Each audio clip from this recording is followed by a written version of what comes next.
We are live with the second episode. I can't do it no more of the Yudd. I'm Dominican 3351, and this is Energy dude.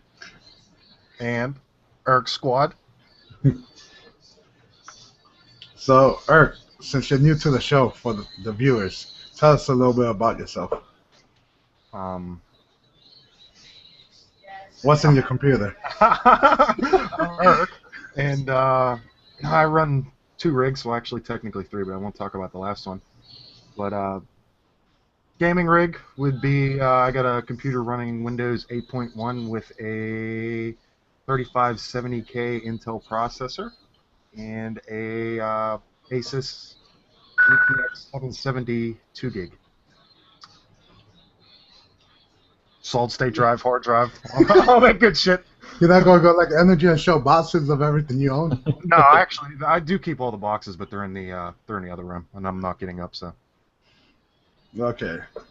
So everybody remembers Energy and myself. So the first question, Energy, you can answer it first. Yeah. Do you buy games on release day? Certain games. It's Grand Theft Auto, day one purchase. But most games I'll usually wait. But it's I don't know. It depends on the reviews, and sometimes the trailers. The trailers I don't really give too much. What's the word I'm looking for? I don't give them too much, not credit, but I don't really go by those trailers too much because they always sometimes a lot of it is just pre-rendered anyway, so you can go back in 20 years and it's still the same. It would look the same with the pre-rendered graphics and all that in terms of the trailer. But then when you get in the actual game, it's a totally different story. But for the most part, it's kind of like what happened with Watch Dogs. I didn't really believe all that hype that they were saying, and that's why I'm actually enjoying it. Because it's not the next gen, game of the decade type of deal, but I enjoyed it, and that was actually I bought that one probably 5 minutes before release or 5 minutes after release. So since it was a digital download, but it wasn't, it's one that I kind of waited. So I don't know. It's kind of on the most part I don't do it. It's very rare that I do, but sometimes on the rare, GTA type deal where a lot of people are going to play it anyway, especially if there's a big group like of us. If you guys are going to get a game or something and it's multiplayer, we can play it. Then day 1, day 2 is usually when you'll have the most people on, because after 2-3 weeks the game might die and it can't play it anymore because nobody's on anymore, and so I don't know. It just depends. All right, Eric, you want to go next? I am a sucker, and I will always pre-order a game for some reason. That's why I have a retarded amount of games in my library. It was just like, I was kind of into, and I wanted to play Watch Dogs, but games like, say, Titanfall, I pre-ordered it. I don't think I played more than an hour and a half on that game. I'd like the beta more. I don't know, but I'll still probably more than likely pre-order games just because I am a sucker. That's what it is. I'll probably pre-order Hardline too, so. Oh man, we know you will. Yep. All right. Myself, I tend to buy games the release day just to try to get it cheap. Like South Park, I got 20% off. Watch Dogs, same thing. But games like South Park, I would never buy that again. A game that could be in less than 20 hours and that's it. And Titanfall, you guys both bought it and you guys don't even play it. Energy, Titanfall. Titanfall, actually, yeah. I kind of do want to get back into it for a little bit, but I don't know. We'll see when that happens. Maybe in a year or two. But it's like you just buy it to have it and then you never play it. Like Eric's 100-something library games. And that's just including on Steam. Yep. So how did everybody do on the Steam sale? I know I spent close to $200, but I got a couple games I wanted. Arma 3, which I got owned last night again in. Batman, because Eric wanted it and Energy, they didn't want to give it to him. And like Tomb Raider and stuff like that. Eric, I'll let you go next. I didn't buy too many games during the Steam sale because every other Steam sale I spent a crazy amount of money, and basically I had everything that I even needed. So I didn't really spend too much. I think I maybe spent $50 or $60 tops. I was buying only $2, $3, $4 games and stuff like that. I think the most expensive purchase I made was DuckTales. nah, DuckTales was pretty good. I played a couple hours of that. But I think the most expensive game that I bought was Assassin's Creed Black Flag, and then I bought another copy of Metal Gear Rising, even though I already have that on PS3. So Yep. So yeah, I guess that'll be my turn. Yeah. Yeah. Let's just say there's no comment on how much I spent. Can't be on record. But let's just say I think it was more than what Dom spent.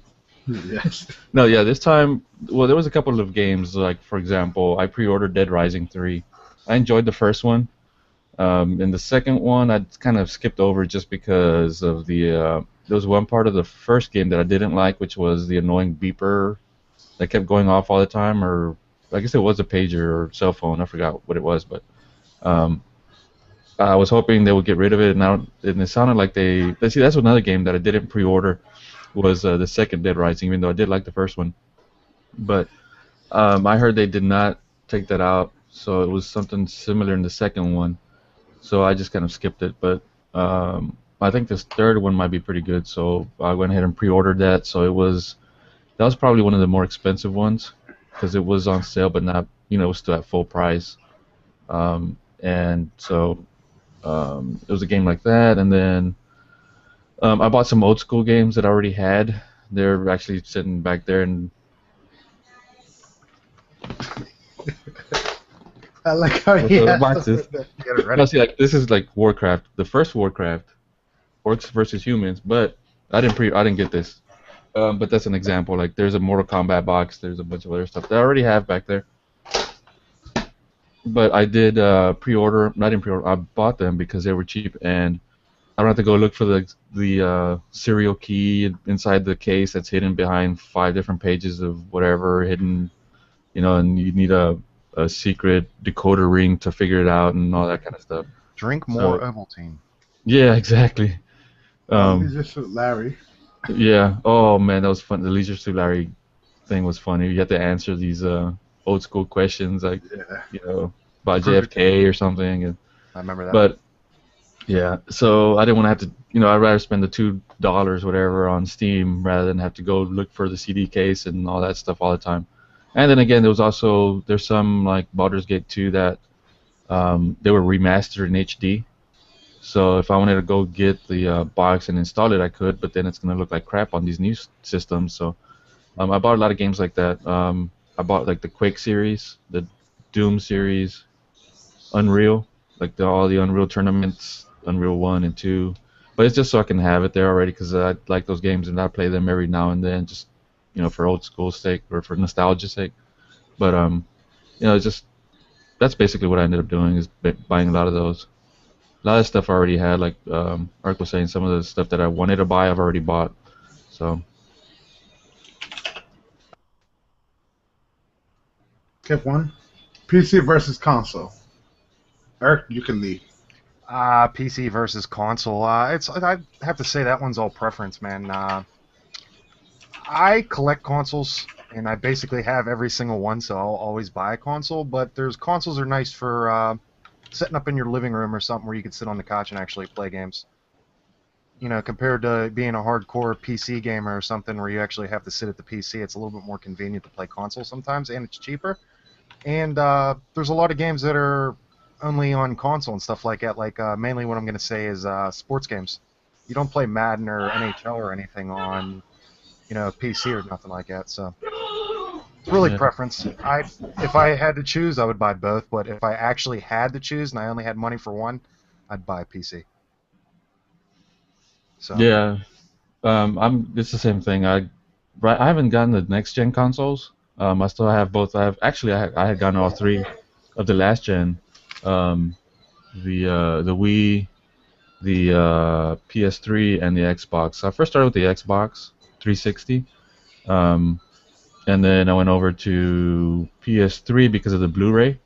I figured, okay, if I'm gonna get a Blu-ray, I might as well, have a game machine. So I went ahead and got the PS3 for that, and then I got the Wii U because of the whole, what's it called, the the little the controller stuff, the movement stuff. So, um, but it is a lot more convenient if you, especially if you have people over. How many people can play like Mortal Kombat or something on the same system? It's you're kind of squeezing in there, looking at the small monitor. So, it's easier to get on a television and have two different controllers and duke it out there instead of pushing each other away. I remember trying to fight, playing a fighting games on a keyboard. One person on one side of the keyboard, the other person getting these other keys on the other side of the keyboard. So, that's not very fun. So there's definitely a place where consoles are better than a PC, but definitely PC is the way to go. PC Master Race. Yeah.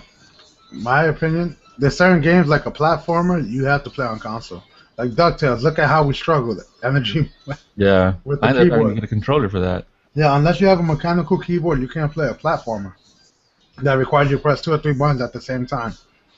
But consoles, I own Super Nintendo and Nintendo, Atari 2600, PS2. I have PS3. I still have one at work. 360 at work. All these consoles, N64 at work. Certain games you have to play on there, like Zelda. You can't play on a PC even with an emulator unless you have a controller, which defeats the purpose of the PC. So consoles always have a place in my heart for the old school games. So energy tips for a person looking to build their first PC.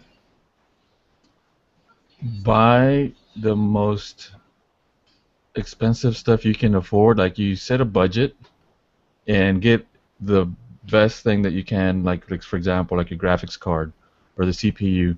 Try and get those are pretty much the main ones you want to make sure you get the good quality stuff. Don't you want to make sure that you max out the better parts, and then if you're gonna have an awesome CPU, and well, let's put it the other way. If you have an awesome case but your CPU is not that great, you might want to rethink that and get, maybe a small case or something, and then, and have a better CPU. Um, but there's one thing that I did not really take into consideration when I was first starting to build computers, um, on my own, and that was the power supply. Like I'm thinking, all right, I'm just get a cheap power supply. It's just that's just something you just plug into the wall and get power from. What does it matter if it's good or not? I mean, if it's more expensive. Well, it does make a big difference. I've had a lot of computers that went out because the power supply blew out, and then that blows up. That takes out your motherboard, it takes out your graphics card, it takes out your memory. Um, we have a friend a few months ago, Itchy, who the power supply went out, and I think it fried most of his stuff, right? Yeah, his graphics card Yeah, and most of his stuff. I think hard drive also. yeah. So it just depends. I've had that happen before, so now I tend to look at the power supply a little bit better um, than before. So that's definitely one thing you want to be sure you get a good quality one. All right, I'll go second. In my opinion, don't buy, like Energy said, don't buy cheap. If you're planning on upgrading, don't buy a BS case like I did. $50, I could spend an extra $50 and bought a nice Corsair from my friend Full Tower.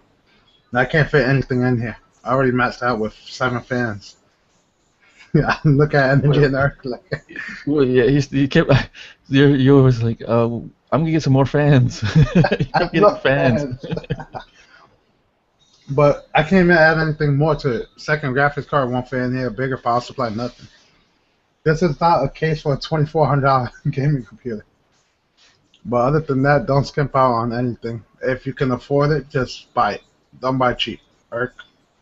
Um, Basically what you guys said with don't skimp out on stuff. I mean, tips would be something like make sure you do a lot of research on the product before you buy it.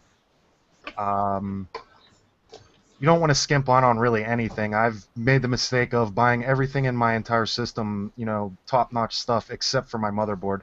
And basically every single time that I want to upgrade something or buy a new part, I have to buy a new motherboard because I always skimp out on my motherboards.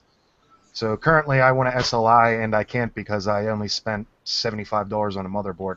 Yeah. And it's coming to bite me back in the ass now because I I got to buy another motherboard, which I'm gonna have to, spend a decent amount of money on. But uh, yeah, just do research and watch videos on how to actually install your components and stuff like that, so you're not one of those guys, which I'm going to be really, really to the point on this, one of those people that go on Twitch and are basically begging on how to install, this component or this component. There's videos on YouTube, and you can easily figure it out on your own. It doesn't take a rocket scientist to do it. Yeah. Yeah, especially nowadays, it's really easy to build your own PC. Not only just because of YouTube, but just because they've almost kind of foolproofed everything. Where one connector is not going to fit where it should not go. Everything kind of goes. The only thing I can think of right now, and even they're getting a lot better about it, especially with the color coding, are these system headers where you plug in. Okay, this is where the button you push on your case turns on the computer. That's probably, I think, the most difficult part of it, and that's very easy now because everything's just, like I said, color coded. So it's very hard to mess anything up that way. The only thing is, what you want to do is make sure not to for the static electricity. You got to make sure you don't do this on top of carpet or something like that. But other than that, And blow out your motherboard?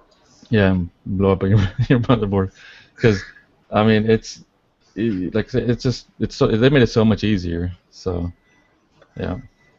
Basically, all this stuff, if you just open the motherboard manual, all that stuff is in there to do the headers and stuff like that. It's real Yeah. straightforward. You just gotta pay attention, is what it is.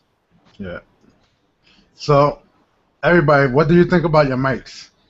Since Energy just helped me fix mine and his, how do you feel about your microphones, Energy? I like it. I was actually thinking about getting a different one because I had set it up wrong. It's a weird microphone. It's a very good microphone, but it's weird in that it has its own legs that you put on, and so it's not like a universal where you can just buy like the stands and all this stuff for it and just make it fit. So this, like the one I have, um, it doesn't fit quite right on this, but it works very well. So I had it set up wrong up until it was last night when I figured it out. Um, and then I made another recording with it, and the quality just shot up quite a bit in terms of what I was hearing back again. So I actually like it quite a bit. It's the what is it? The Samsung. I showed it last time. I Meteor. had the box. The Samsung Meteor. Yeah. Um, and what I was using before on my recordings was this one right here. You could really So- detach it like that? Yeah, you can take it out, which I don't really need anymore. But and you can detach it from here, and you can put it on this other side too, like that. So it's cool, but it was the quality wasn't very good. I had another set of headphones that was not as expensive as these were, and the microphone quality was a lot better, but not the actual the sound from the computer. The microphone on here, but this one here is very good. The one I have now set up here on the Samsung. The headset that I had before was a Triton, and I like the quality on those. Those were good, but like I said, the actual headset part of it, I like these a lot better. But I don't know. What did you think of yours, Dom? Yeah, so same thing. It picks up everything, this mic. You have to remove these little feet. It comes with 3.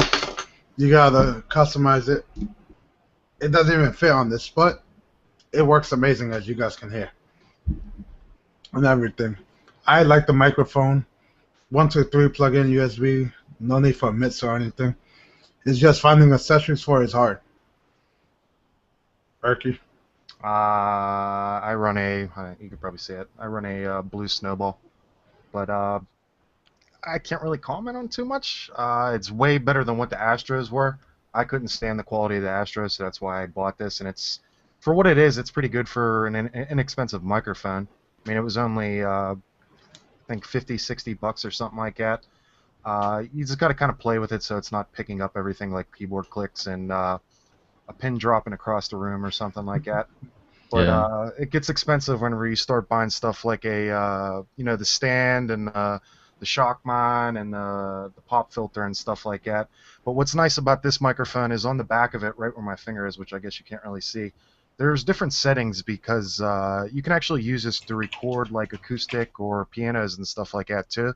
And there's different settings, so you can switch to a setting where there's actually speakers on the back of this, or like mics on the back of it, so it could pick up everything in a 360, or it could pick up everything front and stuff like that. So you gotta kind of play with it. For what I spent for it, I like it. Mhm. Blue microphones have always been pretty reliable for me because that's what we used to use for condenser mics to record vocals for music and stuff like that, and we use blue mics. So. Yeah, the like the one you have, and this one here as well are pretty good, and they're not very expensive. They're good quality. There are some other ones I think you can find out there in the markets, like Best Buy and stuff like that, where it's almost as expensive, or maybe even more, and they're not as good. So, um, yeah. Yeah. So 60 hertz versus 120 versus 144. How many hertz do we need to game on PC? Energy, I'll let you go first. I go first. All right. All right. 60 hertz causes a lot of hum. No, I'm kidding. That was back in the day, the lights and all that good stuff. But no, even that, I think the 120 hertz. I remember passing by a television at Fry's that was 120 hertz, and thinking, wow, their movement looks like they're actually real. They're there. It looks like live action. Like I'm looking through a piece of glass and not a television screen. That's how good their movement was. But what was weird about it, they were using interpolation as well to kind of increase, because they're not really recording at that speed. So the television was actually kind of adding in the frames that were missing. So it wasn't a perfect, it wasn't a perfect video, but that little bit that it was off made it seem a little bit weird. It's kind of like those faces you see that are computer generated, where they look great, but there's still something off about it, and it just doesn't. It almost freaks you out more than just a circle with two dots in it and a smiley face, whatever. So, but in terms of gaming, that I think 120 hertz is a big step forward and a good thing. But the 144 hertz, I can't really tell a difference because I never really gamed on the 120 hertz. I had a 60 hertz, and from that I moved to the 144. So the only experience I have with the 120 hertz is the televisions. I did get one that was 120 hertz, and I don't even use it. I use the normal because on television it seems a bit weird when you try and do that interpolation. But I don't know. The 144 hertz, it's one of those things. Also, like PC, the resolution we're talking about on the screens, where it's going to keep going higher and higher, and you're going to need more, better, like graphics cards and things like that to keep up with that. But in terms of the difference that it makes, I think it makes a big difference. So, I guess Ark's next. I can't really comment on the 120. I like energy. I went from a 60 to a 144, but you could definitely tell the difference. But I'm gonna have to say it's not more so preference, but kind of like I mean, if you don't have the hardware to actually take use of a 144 hertz monitor, there's really no need to buy it. Or if you don't have a budget, you're fine with the 60 hertz. It's all preference in my opinion. But I mean, it does help a lot with gaming, like games like Counter-Strike and first-person things where you want a more responsive monitor and stuff like that. So. Yeah. In my opinion, I've used a 60 and a 120. I haven't used a 144 yet. The 120, going from a 60 to 120 in my friend's computer was amazing. It reminded me of CRTs, because CRTs have higher refresh rates than these LCD panels. But now playing on the 60 hertz, it's so different because you can see a lot more in FPSs like Battlefield and Counter-Strike, and it holds you back when you're gaming. If you have a high-end system, there's no reason to really not have at 144 hertz, unless you're doing like me, 3 panels at 60 hertz on surround Infinity. But if you're doing on one panel, you need a 120 and 144. 60 hertz is about $100. For $200, you can get a 120. For about $270, you can get a 144 hertz, and it's a good investment. So Yeah. next session, VGA versus DVI versus HDMI versus display. Goddamn, that's long. Okay, so VGA can support 2K. I go first. VGA supports 2K, 2560 by 1440 or 1600, whichever one. And DVI, of course, we all love DVI because that's how we get our monitors to work 144 hertz. HDMI, in my opinion, is crappy. It just brings audio and doesn't let you copy games or Blu-rays because of energy. What's it called? The DRM protection, right? Yeah, the DRM. HDVP? Yeah. And DisplayPort is the future. So we all know support 4K at over 60 FPS, carries audio. The only thing is, not every single monitor supports it. All right, Eric, you want a second? Yeah, I'll get a second. I can't comment on display. I've never used it before. Like you said, it was the future. I guess I've never seen the future before. But yeah, I can comment on DVI compared to HDMI. I mean, one's a bit more convenient because HDMI will carry audio and video through the same cable, whereas DVI only carries, video through the thing. So it's real convenient for computer gaming or something like that, DVI, but it's very good for TV or something like that because it does the audio and video. So. Yeah, I like HDMI. It's I mean, it lets you do both video and audio. And DisplayPort, I think that has DRM too, I believe. I don't know, the TV manufacturers and everybody don't want to go back and not have all that protection that they've already had before.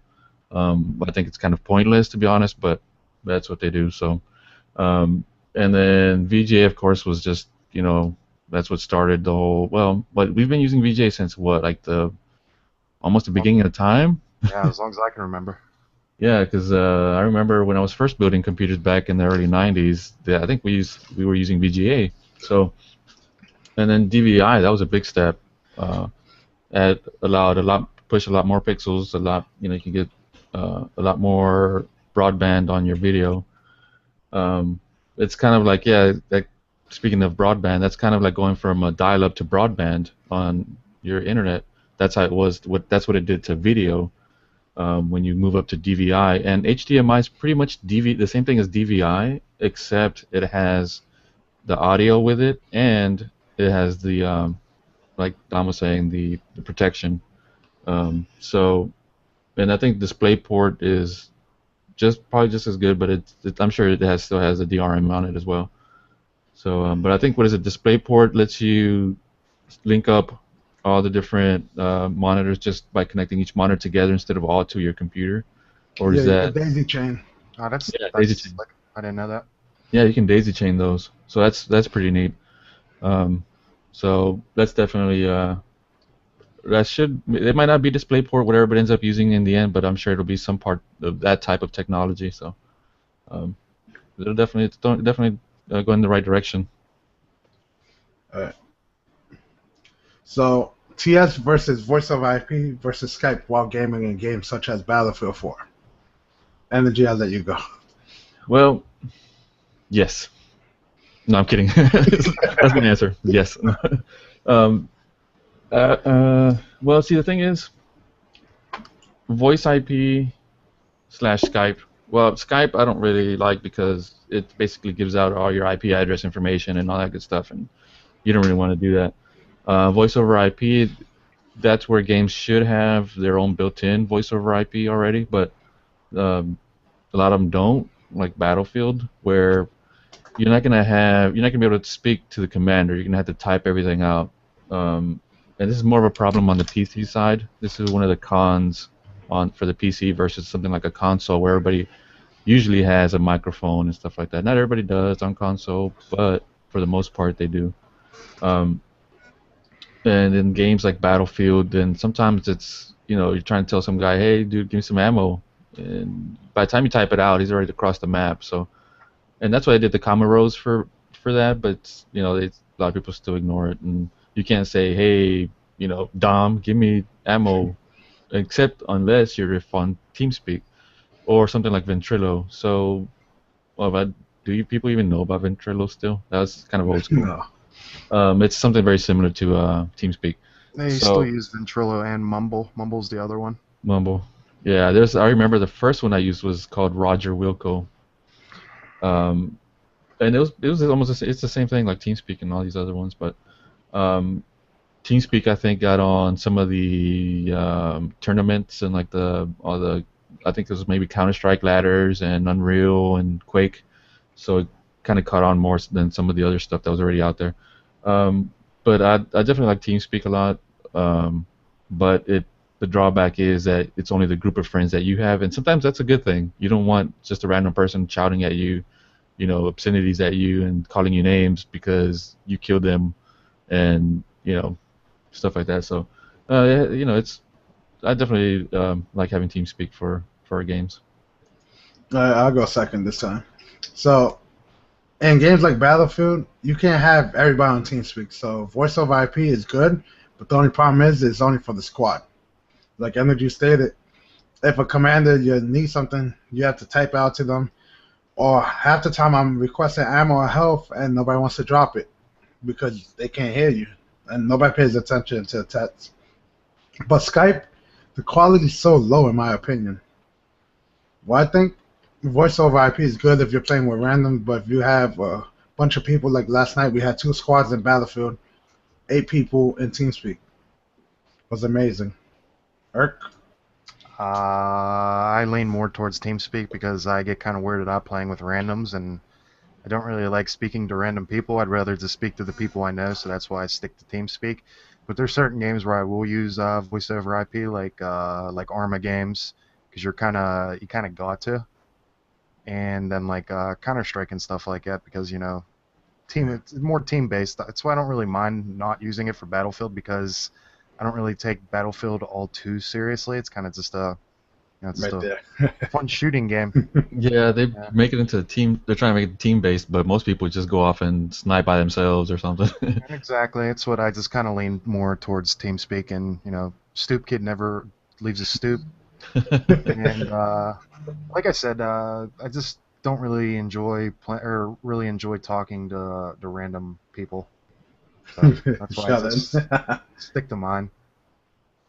Alright, so how big is enough for a hard drive and a SSD? Energy, you get to go first, just because I'm looking at you. um, yeah, for an SSD nowadays, it depends on what you're using it for. If you have a computer and you're building it and you're going to use Word and Excel and Internet Explorer or Chrome or whatever your favorite internet browser is, and email, then 128 gig SSD is fine, or even 64 gig for that matter. But if you're going to be doing any type of gaming or any type of, especially if you're doing any video editing, um, you want to make sure you have the largest hard drive that you can afford to get at the time.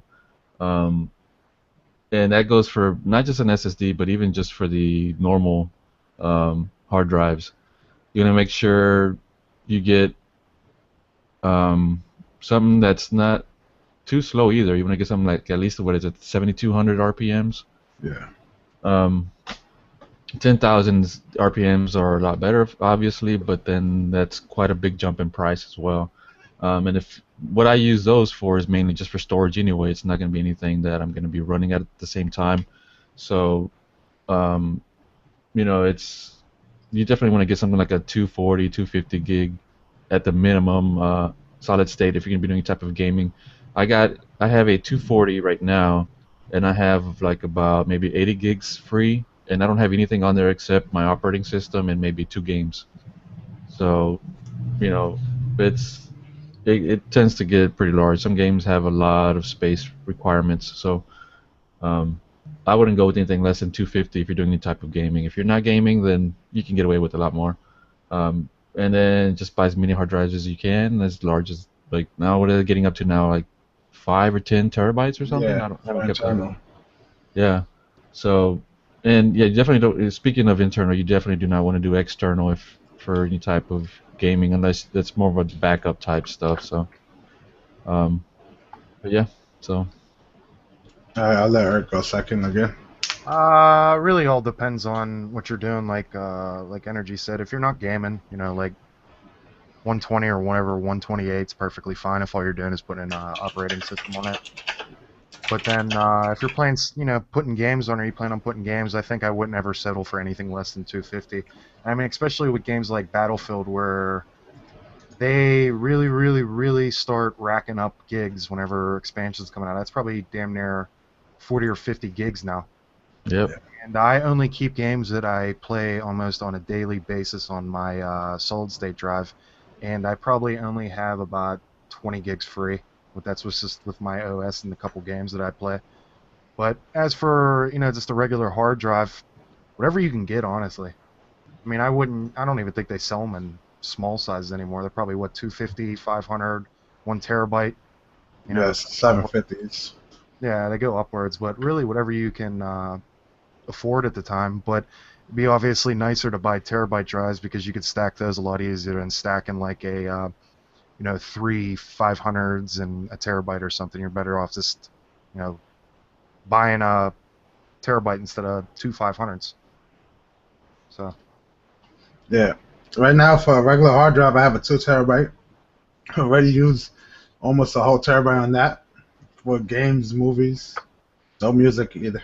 But SSD, I was going to buy a 240, but it's not enough. Even though it's only $100, I'm just going to save up and get a 480 because Battlefield with all the expansion, as Eric said, games like Time for 50 gigs just to download. It's going to be used up in probably a month with all the games that we do play daily. But SSDs, I say, if you're not gaming, don't go for a 60, just go for 120 because if you're running a lot of applications, Microsoft Office, any applications that you're using a lot, Photoshop, Lightroom, you want to save on that SSD so it can load up faster. Eric, I'll let you go first on this one. Do you need a gaming keyboard and gaming mouse, such as a mechanical keyboard or one of those Logitech non-mechanical keyboards? it's going to be my answer for most of the questions you asked me. It's all preference, honestly. I mean, mechanical keyboards are a bit more expensive than membrane regular keyboards or whatever. So that's one pro, one con. But mechanical keyboards are nice because they feel more responsive, and I'm pretty sure you can actually successfully hit multiple buttons at once, unlike regular keyboards. So that's another pro. What about the Uh, mouse? the mouse, I mean, I guess that could be preference too. Honestly, I don't know. I mean, as long as it's not a wired mouse, or You not, don't like I mean a wired? wireless mouse Oh. rather, because you get into stuff like that, and then you're playing a game or something, and your battery dies, and then you're kind of screwed because you're fumbling around trying to find new batteries to put in, which I went through for a very long time. Oh, Wireless damn. mouse. All But right. Somebody had a show and tell too. which I just use that for my streaming PC because then there's not more cable clutter on my desk than there already is, so I can set that to the side and control the other keyboard perfectly fine. But I mean, there's a lot of brands like I even say Razer. You're spending a lot of money on a mouse just because of the name on the mouse. What mouse do you have? I have a Razer. Exactly. Exactly. I'm sure I could have probably found another mouse that was just as good as it for cheaper. So. Yeah. Energy? Yeah. Yes. Yes. I'm kidding. Yeah. On the keyboard, definitely you have to. Don't buy a keyboard just from the box. Make sure you look. If they have a display one, usually they'll have them out on display. So make sure you put your hand on it. And there's preferences. Like so, it depends also on how you hold the mouse, because, or how you hold, like I guess how you click the buttons. Some people tend to like do what they, I guess they do is like the claw like this when they have the mouse buttons, and that's how they click. Some people just have their fingers flat on it. So different mice have different, are better for different styles where you can hold it. So you want to make sure you put your hand on it and it feels good and feels right. if you're gonna be doing any type of gaming, you don't want to buy a mouse, especially if it's something that's like a Razer or something like that you can't really try out first, just because you're spending a lot of money on it, and then you might have to end up returning it if it doesn't work for you, doesn't fit, doesn't feel right. There are some mice that you can add weights to or remove, so those might be pretty good as well. I haven't tried those, but like the one I have here is a Razer Latch Assist or something like that. And I like the fact that it doesn't have too many buttons on the side. There's some that have a bunch, and I prefer just like two on each side. So those are getting kind of hard to find, especially the ones. There's a bunch of mice that are geared towards World of Warcraft, and each button is a spell, and there's like 20 different spells. So Yeah. it just depends. But in terms of gaming keyboards, it's a big jump. I had a regular one for a very long time, and for a different reason, I had to hook up my non-mechanical keyboard for something. And when I went to go play DuckTales, as Dom knows, um, I would try and jump up, and the character would jump up, and then I would have to press another key at the same time to go sideways. Well, it wouldn't really work with the other keyboard because it would jump up, and then as soon as I pressed the other one, it wouldn't move to the side, so I would end up falling into the pit and dying a very bad and horrible death. So if you don't want to die a bad and horrible death, make sure you get a good mechanical keyboard. Alright, for me, for mouse, Logitech G500S. The thing I like the most, the weights. Okay, there you go. Yep. Sometimes I want my mouse to be weighted, sometimes light. I just like it. As Eric said, I wouldn't go wireless. Some people I know have like SteelSeries, Senseis, or Logitech G700s, which are wireless. Yeah. If it dies, you're screwed. I don't want to be playing Counter-Strike in that clutch or kick moment and can't move. Yeah, not only that, it does when you go wireless. There's it must introduce a little bit more lag input into it. Yeah, that's true. And for keyboard, Razer. Even though I didn't buy it just for the name, the keys feel amazing and it makes sounds. But it has a lot of functionality, macro keys, backlit. It's just fun overall. That's why I chose this keyboard. I was going to comment, and if you actually are going to buy a mechanical keyboard, make sure you research on what sort of switches you actually want to use, because different ones are more tactile than others, and different responses, and different key presses and feels and stuff like that. So yeah, it's a whole big thing. But Razer makes their own switches now for the new ones, the 2014 line. So that's the good thing about it. So last question, guys. Air versus liquid cooling, and why did you choose yours? Who wants to go first on this one? You go first. Oh, damn it. So I have a closed loop liquid cooling 860. I chose it because other than that, I would go with like a Natra air cooler or Coolmaster Hyper 212, which doesn't fit in this case. So I went with the air cooling. I mean liquid, not air. And I could stick two of my fans on there. So I got two Cougars on there. And I can overclock my processor, which I did without knowing, and had it running at almost a gigahertz overclock. It's running at 4.3 and stock is 3.4. But it's quiet. That's the thing I like the most. Liquid cooling is so quiet. Who wants to go second now? I can go second. I go with air cooling mainly because it's cheaper. I don't really mess with overclocking too much, but I have a Cooler Master Hyper 212 Evo, whatever you want to call it. The only really downside of that is it's rather large, and it's kind of hard to seat properly on top of the CPU. It's kind of a pain in the ass to install. But it keeps my system nice and cool, so I'm happy about that. So I don't really see the need to for me to ever really liquid cool. If I was going to do liquid cooling, I would definitely overclock my CPU, which I'm not currently interested in. Last but not least. Yeah, okay, air versus liquid cooling. They both have their pros and cons, as usual. Air is very good. I used air for everything except for my last build here.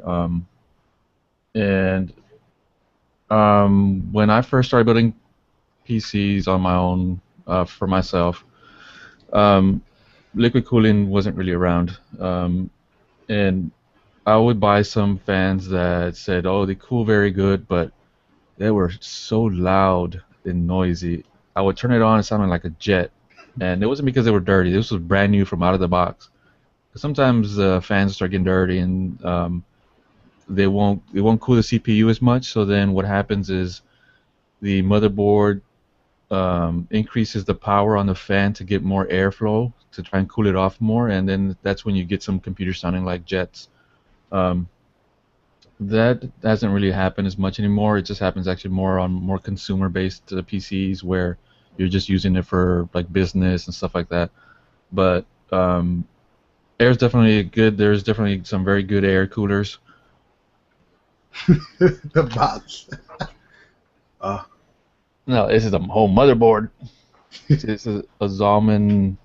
Um, yeah, see that heatsink and it has that fan right there. This is my future that I've been building for 6 months, 8 months now. Streaming PC motherboard. That's the core too. I have to look. I forget which one it is. No, it's yeah, the Core 2 quad. Um, so it's and I that was a good air cooler. It kept the temperatures down and everything. Now when I went to this the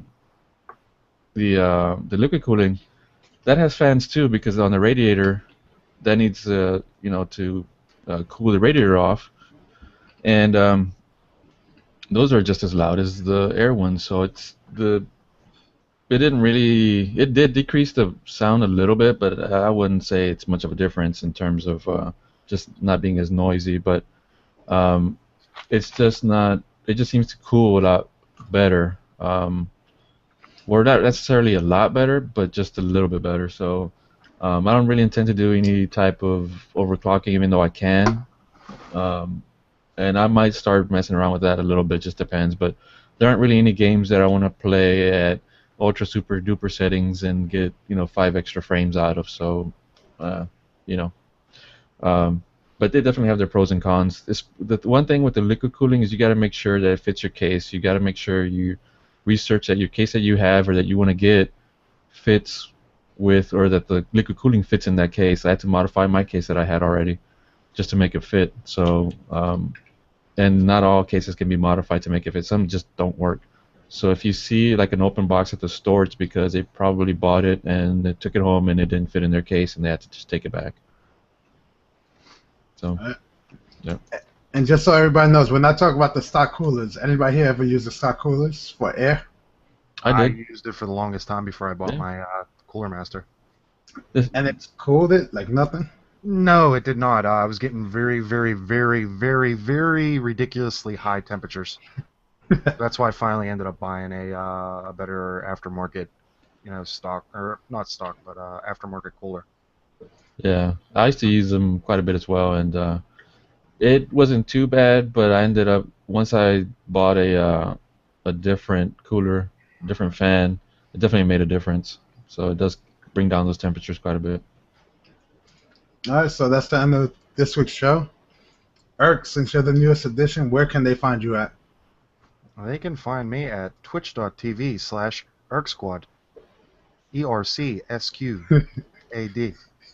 You forgot the U. No, I said you, I thought. Oh, the microphone went out or something at the time. ERCSQUAD. Energy. Right there, like I did last time. Damn, I didn't even think of that. Twitch.tv/energydude. And if you go there, it links to everything else. I basically have only a YouTube. I do have a Twitter account, and that one's Yudd Energy, YUDD Energy. But I tend to update it every now and then. I update. Well, the Twitch is what gets updated more often, just because I try to stream as much as I can. So that's where you can usually find me most of the nights. And same thing as Energy is right here. Right there. Twitch.tv/Dominican3351 DOMINIRI.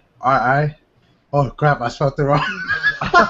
And it's a /, not a /. You know what I meant here, guys. DOMI. Just go by my name. At the top, I forgot that I. Or on Twitter is YUDD_DOM. And that's our show. Thanks for watching. We'll catch you guys next week. Bye-bye.